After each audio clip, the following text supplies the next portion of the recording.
मायके में रहती ननद। ये कहानी सिर्फ सिंघानिया परिवार की नहीं है, उस हर घर की है जिस घर में सास और बहू की ना चलती हो, पर चलती हो तो उस शादीशुदा ननद की, जिसकी यूं तो शादी हो चुकी है पर ससुराल को छोड़कर वो हर वक्त अपने मायके में ही हुकूमत चलाना चाहती है। ऐसे हर घर की, जिस घर की सास उस घर की सास नहीं बल्कि ननद बन जाती है।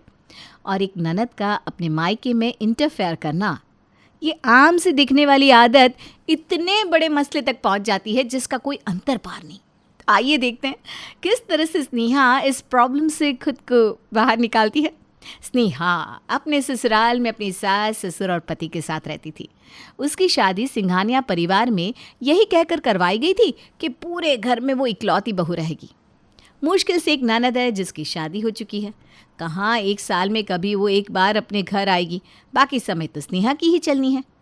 पर यहाँ उसकी ननद यानी कि नंदिनी आए दिन ही उसके ससुराल में बैठी रहती थी। स्नेहा अपनी माँ से फ़ोन पर बात कर रही होती है, तभी नंदिनी की आवाज़ उसे सुनाई देती है। अच्छा मम्मी ठीक है, मैं फ़ोन रखती हूँ, लगता है नंदिनी दीदी आई हैं। अभी परसों ही तो अपनी ननद के लिए कचौड़ियाँ बना रही थी तू, आज फिर से तेरी ननद आ गई। इसके सास ससुर कुछ कहते नहीं क्या इसे? यहाँ तू एक दिन के लिए अपने मायके आ जाए तो तेरे ससुराल वाले फ़ोन करने लग जाते हैं और इसे कुछ नहीं कहता कोई। अब क्या बोलूँ मम्मी, मम्मी जी ही कुछ नहीं कहती और मैं छोटी होकर कुछ बोलूँगी तो ठीक नहीं लगेगा। अच्छा चल मम्मी रखती हूँ फ़ोन। रसोई से बाहर निकलकर स्नेहा हॉल में आती है। ओहो, मैं कह कर गई थी कि पर्दे मंजू कर्टेंस वालों से ही लेना। ये तो वहाँ के फैब्रिक है ही नहीं, और ब्लू कलर के पर्दे कौन लगाता है स्नेहा? इसकी छोड़ो मम्मी, ये तो मेरी सुनती ही नहीं। तुम्हें तो समझना चाहिए था। वो मेरे जिठानी के मायके वालों की दुकान है। अब उन्हें पता चलेगा कि मैंने अपने घर के पर्दे किसी और दुकान से ले लिए तो बेकार में मेरे ससुराल में क्लेश हो जाएगा ना। ससुराल को संभालना कितना मुश्किल है तुम जानती हो मम्मी। स्नेहा का क्या है, वो तो यहाँ अकेली है, आगे पीछे बोलने वाला कोई नहीं। मेरे तो सास ससुर है, जिठानी है, नंदे हैं, सबका देखना पड़ता है। ये तो बैठे बैठे टेंशन वाली बात हो गई। पर ये पर्दे तो मैं लेकर ही नहीं आई दीदी, ये तो पापा जी लेकर आए।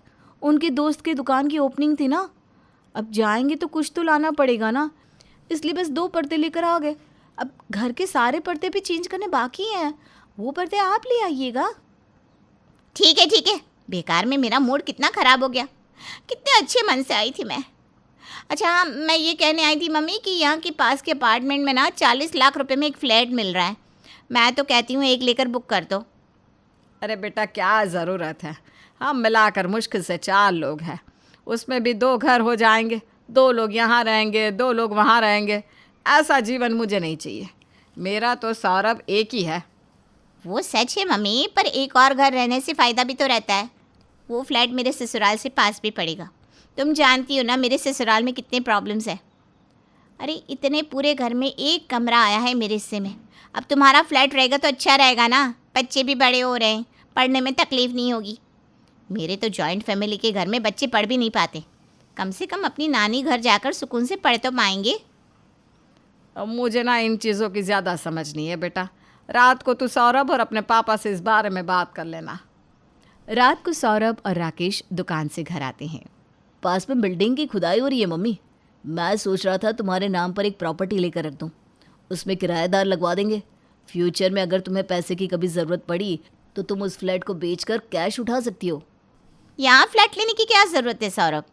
मैंने अपने ससुराल के पास एक बिल्डिंग देखी है, बनी बनाई तैयार है, उसी में ले लेते हैं फ्लैट। खुदाई के समय फ्लैट लेने से 5 लाख का अंतर आ जाता है दीदी। बने बनाए बिल्डिंग में फ्लैट लोगे तो 35 का 40 लाख ले लेगा। अभी हमें तो कोई अर्जेंसी है नहीं, मैं तो बस फ्यूचर का सोच कर फ्लैट लेने की सोच रहा था। मुझे तो कुछ कहना ही नहीं है, जिसे जो करना है करो। तुम जिस बिल्डिंग की बात कर रहे हो ना, वहाँ पर न जाने कितने लोग मरे होंगे। बिल्कुल ख़राब ज़मीन है। पहले वहाँ जो घर था इतना कुसुगना था कि पूरा ख़ानदान ही मिट गया। वही फ्लैट लेकर अपना ख़ानदान भी सिमटवा लेना तुम। इस तरह की बातें बोलकर नंदिनी सभी के मन में डर पैदा कर देती है और उठकर अपने कमरे में चली जाती है। अरे छोड़ देना बेटा, 5 लाख ऊपर ही लगेंगे, पर घर में सुख शांति तो रहेगी। नंदिनी जिस बिल्डिंग में कह रही है उसी बिल्डिंग में ले ले फ्लैट तू। अगले दिन सुबह स्नेहा जब पेपर पढ़ रही थी तो वो देखती है कि उसकी ननद की ससुराल के पास की बिल्डिंग में अजीब व गरीब हरकतें होने की न्यूज़ छपी है। मम्मी जी देखिए तो ये क्या न्यूज़ आई है। दीदी जिस बिल्डिंग में फ्लैट लेने की बात कर रही है ना, वहाँ के लोगों ने न्यूज़ दी है कि उन्हें वहाँ किसी के होने की आहट महसूस होती है। सभी लोग अपने फ्लैट छोड़ कर वहाँ से जा रहे हैं। नहीं मम्मी, हमें वहाँ फ्लैट नहीं लेना चाहिए। ये सब दकियानुसी बातें हैं मम्मी, भूत भूत कुछ नहीं होता। और ऐसी कौन सी ज़मीन है जिस पर कोई मरा ना हो? इतना सोचेंगे तो ले लिया फ्लैट फिर। ये सुनते ही स्नेहा का दिमाग घूम जाता है। कल अपनी बात मनवाने के लिए नंदिनी ने जिस कारण को सबके सामने रखा था, आज अपने फ़ायदे के लिए वो उसी कारण को गलत बता रही थी। इतनी जालसाजी। कल तो कह रही थी कि ज़मीन अच्छी होनी चाहिए और आज ये सारी बातें दकियानुसी हो गई। कितनी मतलबी है दीदी। कैसे अपनी बात मनवाने के लिए उन्होंने सबको मैनिपुलेट कर दिया। It's so wrong. अब तू किस ख्याल में खो गई स्नेहा? लगता है आजकल टीवी बहुत देखती है ये मम्मी। अरे तेरे भले के लिए कह रही हूँ स्नेहा, ये फ़ोन चलाना कम कर। इसी कारण तेरे सर में दर्द होता होगा। क्यों, सही कह रही हूँ ना मम्मी मैं? हाँ ठीक ही कह रही है नंदिनी तू।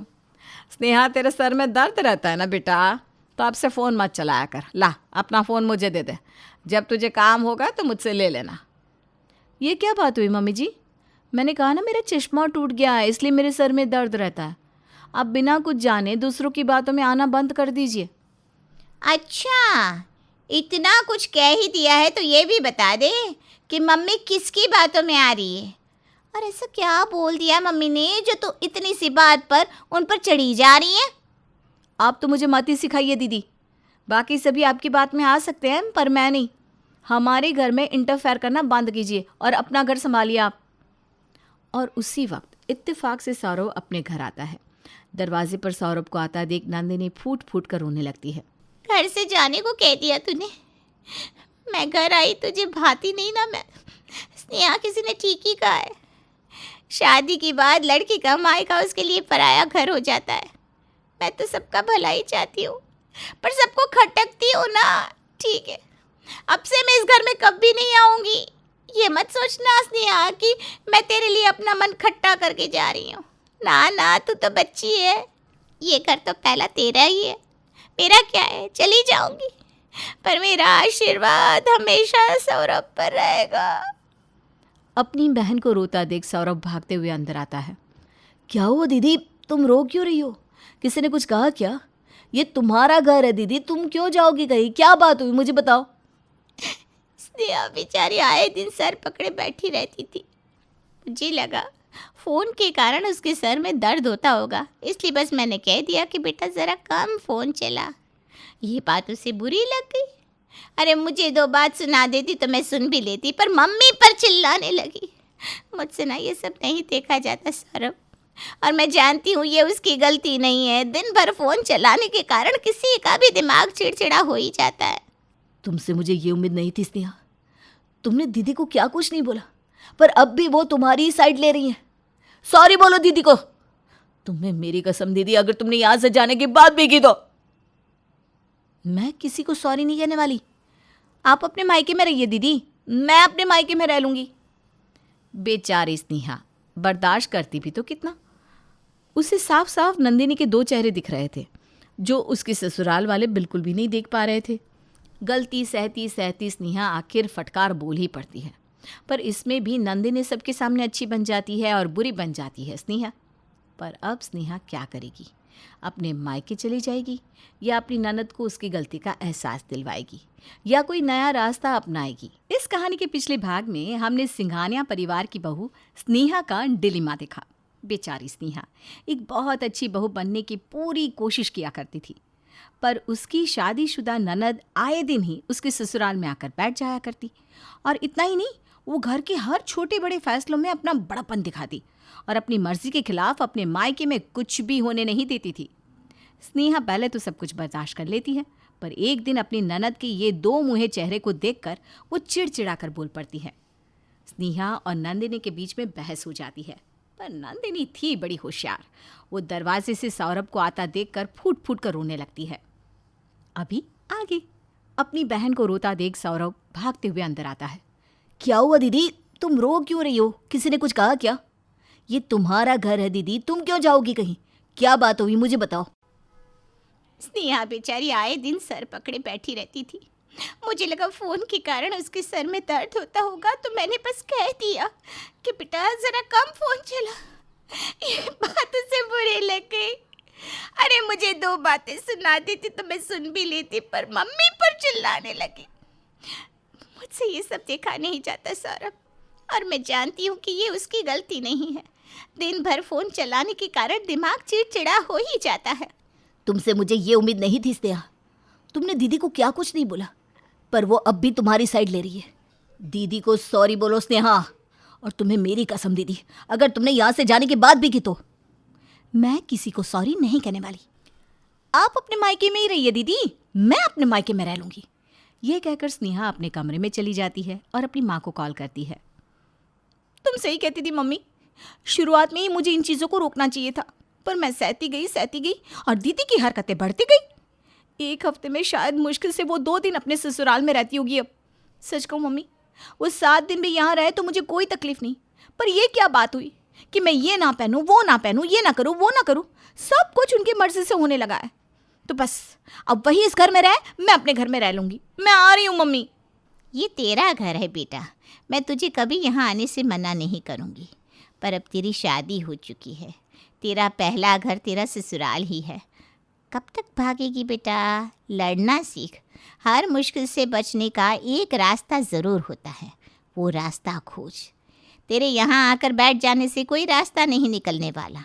उल्टा तेरी ननद सौरभ और समदन जी को भटकाती रहेगी और तेरा बसा बसाया संसार बिखर जाएगा। जाना ही है तो अपनी ननद के ससुराल जा। अपनी ननद के जेठ को राखी बांधती है ना तू, तो वो भी तो तेरा मुंह बोला भाई ही है। जा अपने मायके। मैं समझ गई मम्मी, आप कहना क्या चाह रही हैं। अब तो मैं अपने मायके ज़रूर जाऊंगी। हाथ में बैग लिए स्नेहा अपने कमरे से बाहर आती है। स्नेहा को देखते ही नंदिनी ड्रामे करने शुरू कर देती है। तू कहाँ जा रही है बहू? अरे मम्मी क्यों टेंशन लेती हो, अपने मायके जा रही है स्नेहा। रोज़ तो दिन में 3 बार उसकी मम्मी का कॉल आ जाता है, पर आज आंटी जी का कोई कॉल नहीं आया। लगता है उनकी तबीयत खराब है, उनसे ही मिलने जा रही होगी। स्नेहा उन्हें हमारा नमस्ते कहना। हाँ ओह अच्छा, तब ठीक है, जा बहू, पर शाम तक आ जाना। हाँ। स्नेहा कुछ नहीं कहती और सीधा अपने घर से निकलकर अपनी ननद के ससुराल पहुंच जाती है, जहां वो देखती है कि उसकी ननद की जेठानी फर्श पर पोछा लगा रही है और उसकी सास सब्जियां काट रही है। अरे दीदी आप आइए बैठिए। भाभी आप मुझे दीदी मत कहा कीजिए, मैं उम्र में आपसे छोटी हूँ। पर ओहदे में तो आप बड़ी है ना दीदी, ननद की पदवी हमेशा बड़ी ही होती है। आपसे ना कोई नहीं जीत सकता भाभी।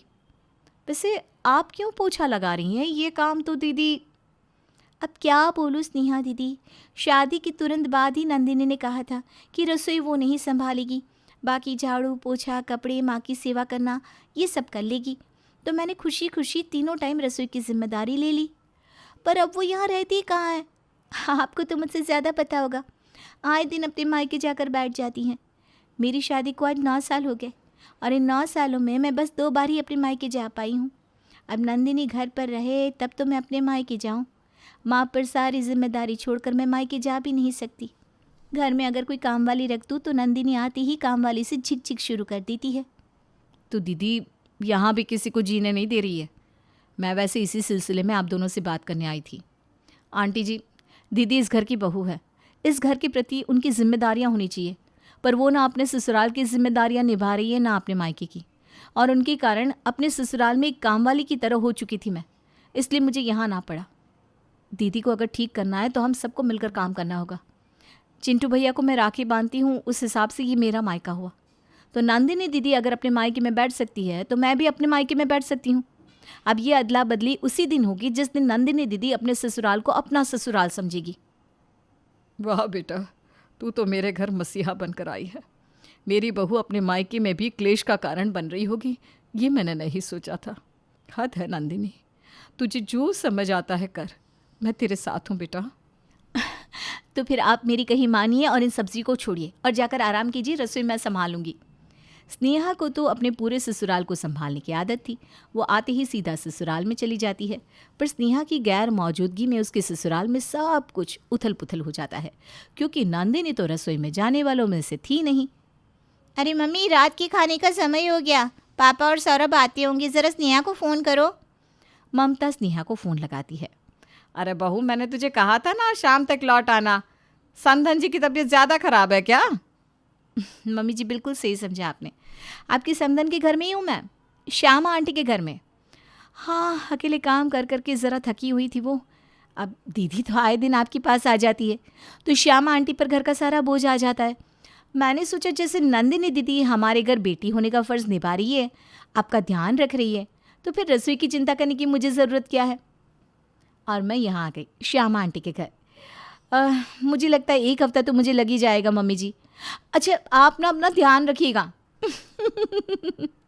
अब स्नेहा भी सीख गई थी नंदिनी की बोली, और उसने ऐसी बोली बोली जिससे ममता रह गई शोक में। अपने मायके में नहीं है, वो तेरे ससुराल गई है। कह रही थी 1 हफ्ते बाद लौटेगी। दिवाली सर पर है, ऐसे में अपने ससुराल के सारे काम छोड़कर कोई जाता है क्या मम्मी? हाँ बेटा, और उसने तो कहा कि नंदिनी दीदी है तो मुझे कैसी चिंता, तुझ पर ही सब कुछ छोड़ कर गई है। जा बेटा, अपने पापा और भाई के लिए खाना बना ले। अपने मायके में आकर आराम फरमाने वाली नंदिनी को आज रसोई में जाना पड़ता है। ये तो हद हो गई, वो उठ कर मेरे ससुराल जाती रहेगी तो यहाँ घर कौन संभालेगा?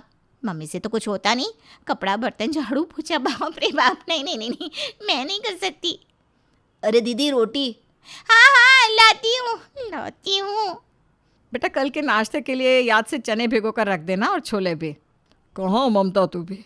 नंदिनी को तो डोसा पसंद है ना, वो तो हमेशा कहती है स्नेहा डोसा बना, डोसा बना।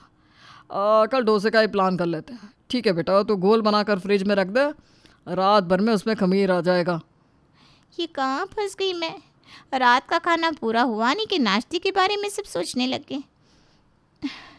इससे कम काम तो मैं अपने ससुराल में करती हूँ।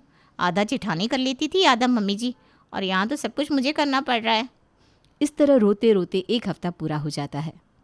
मम्मी, अब तो 1 हफ्ता हो गया, बुला लो ना अपनी बहू को, फिर मैं भी तो अपने ससुराल जाऊँ। ममता स्नेहा को कॉल लगाती है। कब आएगी बहू? 1 हफ्ता हो गया। मम्मी जी, अब तो अगले साल ही लौटूंगी मैं। क्या? इसके बाद क्या हुआ होगा ये बताने की मुझे तो ज़रूरत नहीं लगती। नंदिनी अपना सामान बांध कर फ़ौरन अपने ससुराल पहुंच जाती है, और इस दिन के बाद उसे कभी भी हिम्मत नहीं होती कि बिन बात के अपने मायके आकर बैठ जाए, क्योंकि जैसे वो अपने मायके जाकर अपना रौब दिखाना शुरू करती, स्नेहा अपना बैग पैक कर लेती, और इस तरह समझदारी से स्नेहा 2 घरों को टूटने से बचा लेती है।